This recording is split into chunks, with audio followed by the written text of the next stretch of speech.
Of course, you know who this is. What other team could run the bases so nimbly, so adroitly, so alertly, and so much finesse?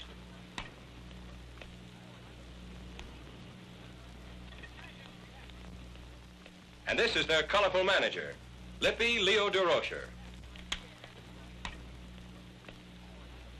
Why, sure. It's the Brooklyn Dodgers, the Ebbets Fielders, the Bums. The most colorful team in the major leagues. Charlie will catch him for me, then. And now let's watch the way Leo gets the team into shape and into the headlines. You look great. Come on, Sabina. Well, talk about your civ infield. I got one here. Well, you know, come on, Brzezinski. Where are you playing? Get over there. Get those two out of the way and get over at shortstop. How are you going to get over here? Somebody will tie a horse to you. Hold on the ball, Johnny. You got to move around. Come on, Sandlot. How do you go this way? Come on. You look great. Leo's always at his charming best during infield practice. If you play for Durocher, you've got to have pepper and plenty of moxie. He'll ride the pants right off a greenhorn.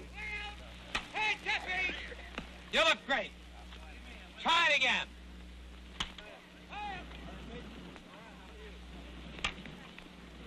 Oh, those big hops. You always get those big hops. Come on, Brownie. The Sandlot wonder. Come on, kid. Come on. Hey. Kiwanis League. Go on. Now pick it up and throw it. Oh, now look, you haven't got a bucket of paint with you on third base, you know. You've got to get the paintbrush out of your hand. Let's go. Now break you in right. Come on, Dix. Oh, there you are. Want to try it again? Want to try it for a Coca-Cola? Well, you better back up. You know, you're pretty close. You like the level ground, eh? Well, we'll give you one of those then. Nice line of chatter Leo's got. Good. Must have been playing in the closet all winter. Give him another one. Well, Kind but firm, that's Leo. come on, two-gun heart. I'll get you yet. Got you on the foot once, you know. Give him on the third, will you, Leo? Hit one to third? Why, sure. Tie your shoes on, Dixie. Do your best now. This is for the movies. How's that? Did you get that? It was a dandy if it had stuck in your glove. The Dodgers always do the unusual. This contraption is a control net for pitchers. It helps get the free walks out of the old soup bone, because anywhere inside the square is a strike. Leo's got some sluggers, too. Augie Gallan, Bordegaray, Blip himself, Adderholt, and, of course, Dixie Walker. Well, fellas, that's the general picture of the Brooklyn Club for this coming year. But before leaving you, I'd like to just tell you how happy I was to be able to make the trip overseas. All I can say, fellas, is that I wouldn't have missed it for the world. It was a grand trip, and I enjoyed every minute of it. And I hope that you fellas are all home soon, and that the next time that I do get to see you fellas again, that you'll be back home in your favorite ballpark. Thanks very much, and good luck to all of you.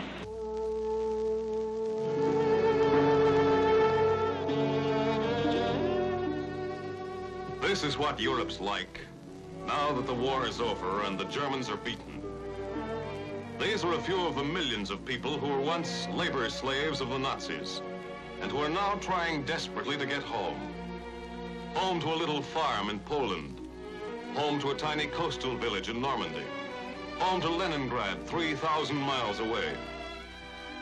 To the Allied military government, they're known as displaced persons. And not until they reach their various countries will there again be order in Europe.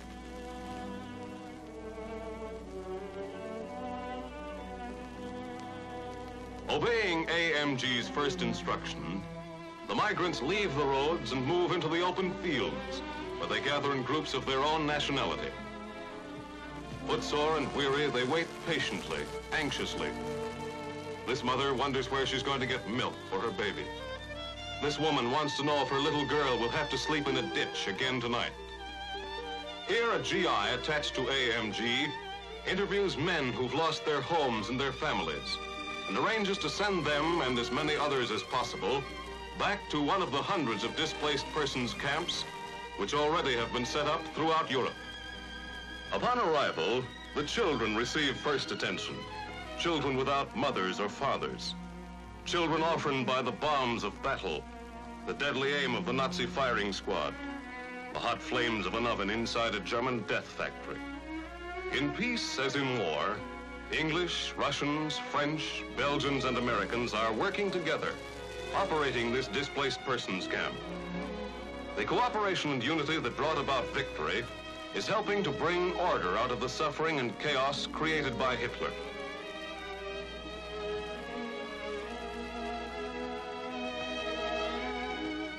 After being interviewed, every displaced person undergoes a thorough physical examination.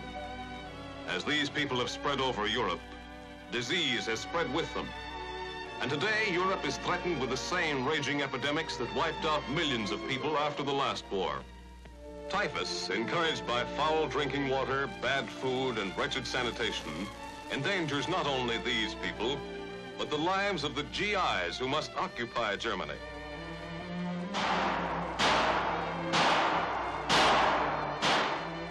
Come and get it. Food. Warm and nourishing food for stomachs gnawed with hunger and ruined by a diet of grass roots and leaves and bread mixed with sawdust. For years, these people starved so that the Germans could eat better than any other nation in Europe. Now, with victory, all this has changed. These people can get the proper amount of vitamins and calories every day, so a little of the damage done their health can be repaired. While waiting, each nationality is given its own quarters in the camp. Here they smoke, relax, and play cards without fear or nervousness for the first time in many years. Why do we and our allies help these people? Is it charity? Is it human kindness? Or is America a sucker to bother with these Europeans now that we've beaten Hitler? A little of human kindness for these people, yes, but not suckers. For today we realize that our half of the world, the American half, cannot remain well if the other half is sick. We realize that we must rehabilitate these displaced persons for our own interest and self-preservation as well as theirs. If we don't help these people now, then the chaos will continue indefinitely, and the seeds of a third world war will take root. In another 20 years, we don't want a child like this in uniform, for if he is, it will probably mean that our own children will be in uniform too. To guarantee the peace and the democratic future of every child in the world. That's why this Belgian baby or Russian baby or French baby or Polish baby is today under an Army woolen blanket marked U.S.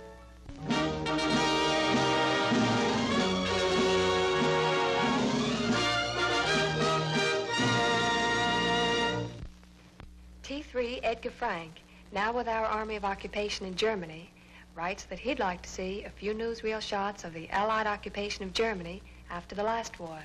Okay, Sergeant Frank, here it is. Here you are, Sergeant Frank. A few old-fashioned newsreel pictures, dim and scratched, showing the Allied armies moving in to occupy Germany after the last war. In those days, you didn't see any Jeeps or Shermans, and no German towns or cities were bombed and shelled into rubble. But the German people looked pretty much as they do today. Outwardly quiet, passive, seemingly willing to admit they're licked and ready to think about peace. But as we know from the record, even as they quietly watched these Allied troops marching through their cities, the Germans were beginning to rearm secretly, and the German High Command was beginning to plan another war. The war you've just finished fighting, Sergeant Frank.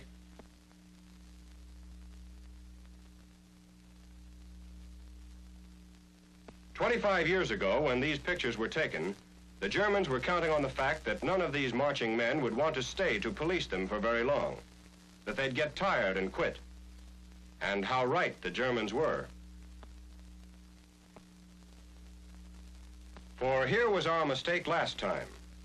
the British, the Americans, and the French moved in and occupied this zone. They occupied too little and then pulled out too soon, leaving the Germans to occupy themselves.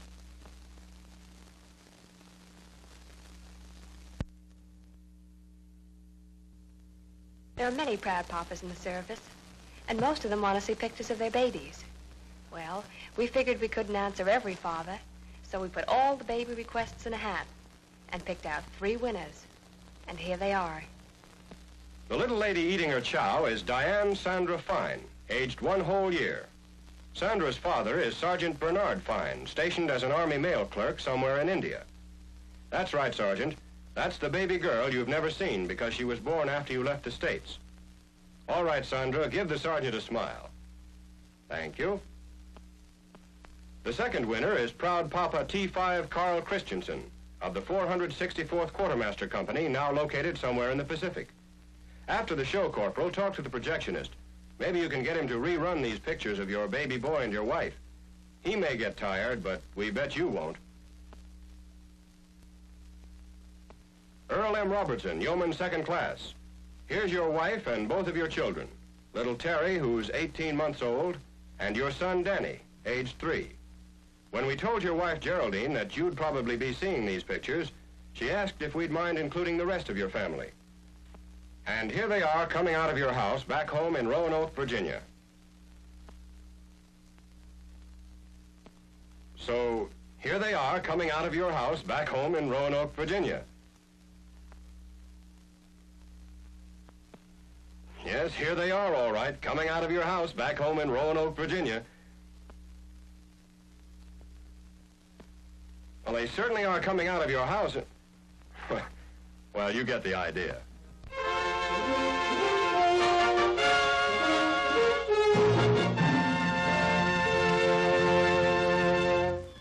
Here is power. Wild, raging torrents of unharnessed power. Not long ago, in the Tennessee Valley of America, when the river went on a rampage, farms, towns, industries were smashed. The energies of the river went to waste, and the energies of the people, too. For with every flood, water which should have soaked into the land ran off uselessly. Precious topsoil traveled with it, uselessly down to the sea. Millions of tons of good farming soil lost forever.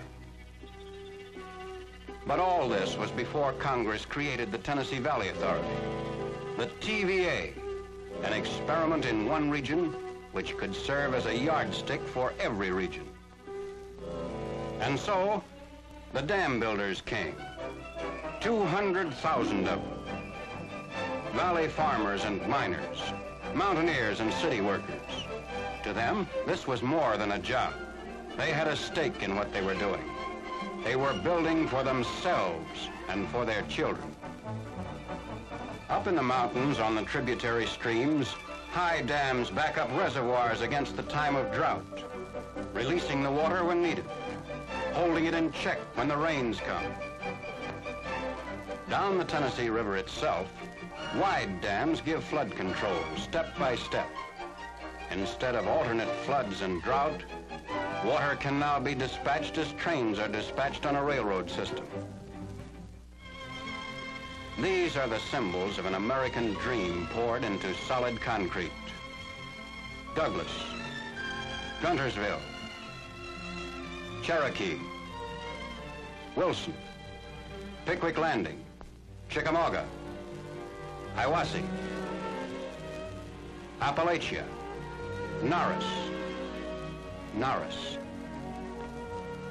Built for and owned by the people of the United States.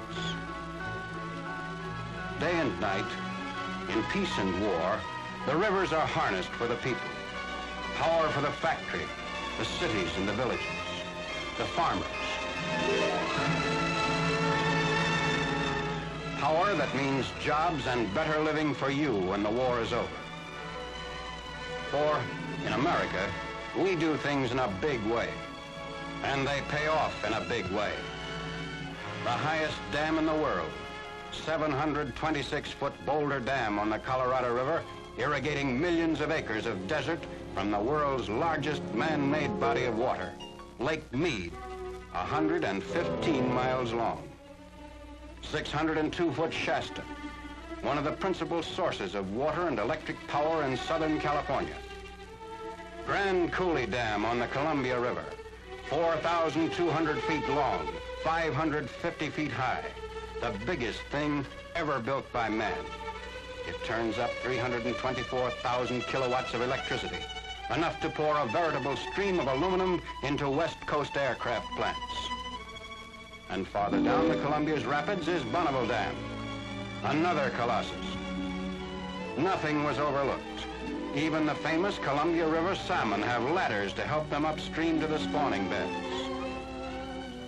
Ultimately, the Columbia River Basin will provide 1,200,000 acres of rich, irrigated farmland, enough to support 30,000 farm families.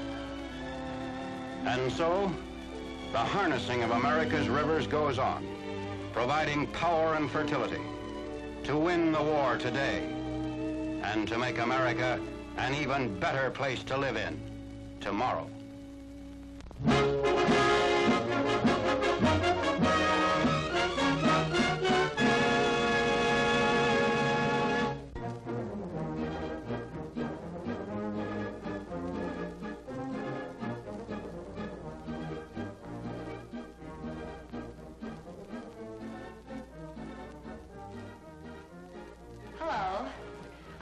Some of you are wondering what I'm doing here.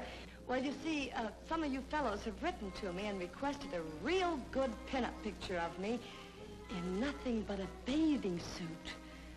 So, here I am. Oh, I have a lot of other bathing suits at home, but the photographer told me you would like this one the best. Because I'm a pin-up girl. That's what they name me. I'm the kid who loves you all. Don't be shy. Come on and frame me. Stick me in your locker or against the wall. Pin-up girl. You've all embraced me. I'm your dream, your gay mirage. Many eyes have sweetly faced me.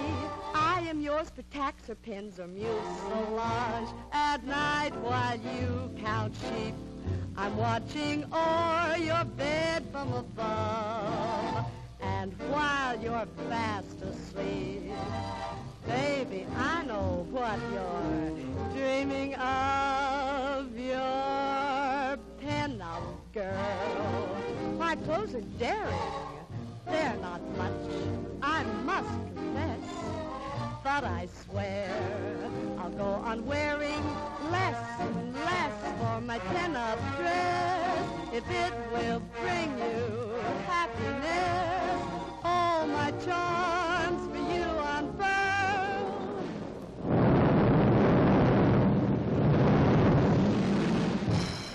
I'm your little pin-up girl.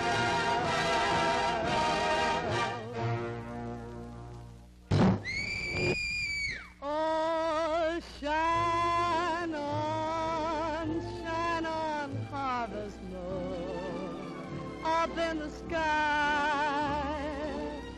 I ain't had no lovin' since January, February, June or July.